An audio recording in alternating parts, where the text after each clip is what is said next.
কোনো শহীদের স্ত্রী সন্তান বা কারো ছবি নাই, শুধু নেতাদেরই ছবি আছে।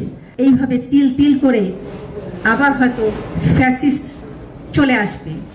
আমি অনুরোধ করব, আপনারা আপনাদের দলটাকে গোছান, আপনাদের দলের লোকগুলোকে আপনারা ভালো করে চিনুন। বেতনটা তাদের জন্য একটা সম্মানজনক, তারা যেন বাসা থেকে নিশ্চিন্তে বের হয়ে আসতে পারে, যে তার ঘর যদি ভালো থাকে তখন সেই সাংবাদিকটা কিন্তু ভালো সংবাদ সে সংগ্রহ করতে পারবে এবং দিতে পারবে। কিভাবে যত দ্রুত সম্ভব এগিয়ে নেওয়া যায়, এবং যারা আমার জুলাই আহত ছেলেরা আছেন তাদের চিকিৎসার ব্যাপারে এই সরকারের কাছে আমার আবেদন থাকবে যে আপনারা এই ব্যাপারটাকে আলাদা করে দেখবেন। আর যেহেতু এখানে কথা বলার সুযোগ হয়েছে, যারা সংবাদ মাধ্যম এখানে আছেন, আজকে মঞ্চে উপবিষ্ট যারা বসে আছেন এবং আমার সামনে, আমি মনে করি আপনারা এই ফ্যাসিস্টকে বিদায় করার জন্য আপনাদের অনেক ত্যাগ। এই মুহূর্তে আমি আসলে মনে হচ্ছে যে এখানে কোনো ফ্যাসিস্টের লোক নাই। এই জন্য আমি আপনাদের সঙ্গে থাকতে চাই, কথা বলতে চাই, এবং ফ্যাসিস্টদের বিদায় করার জন্য আমাকে কখনো ডাকলে আমি সবার সামনে আমি দাঁড়িয়ে থাকব।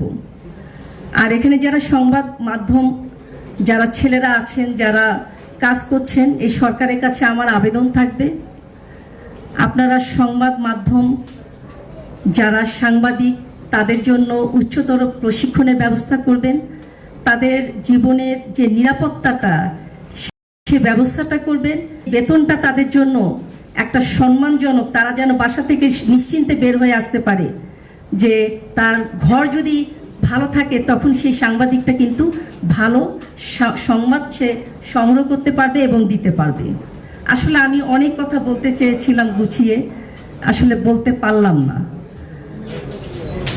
তো এই সরকারের কাছে আমি অবশ্যই, কারণ আমি 16 তারিখে রংপুরে গিয়েছিলাম,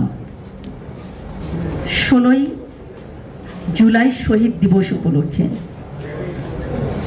সরকারের লোক যেহেতু এখনো আছেন, আমি অনুরোধ করব আপনারা আপনাদের দলটাকে গোছান, আপনাদের দলের লোকগুলোকে আপনারা ভালো করে চিনুন। আপনারা তাদেরকে আর ফ্যাসিস্ট হতে দিবেন না। এই যে জুলাই গেল, আমি কিন্তু ওখানে লক্ষ্য করেছি, তারা জুলাইয়ের শহীদ আহতদের চেয়ে তারা নিজেরাই কিভাবে ছবি তুলবে, তারা নিজেরাই কিভাবে সামনে যাবে, তারা কিন্তু এই জিনিসটাই প্রমাণ করে দিয়েছে। শহীদের মা হিসাবে আমি কিন্তু একটা কর্নারে দাঁড়িয়ে দাঁড়িয়ে শুধু আমি চিত্রগুলো দেখেছি, তাদের কিন্তু সেই ভ্রুক্ষেপটা নাই। একজন শহীদের মা আছেন, আহতরা পিছনে পড়ে আছেন। যে ছবিগুলো দেখেছি এই কয়েকদিনে, সেখানে কোনো শহীদের স্ত্রী সন্তান বা কারো ছবি নাই, শুধু নেতাদেরই ছবি আছে।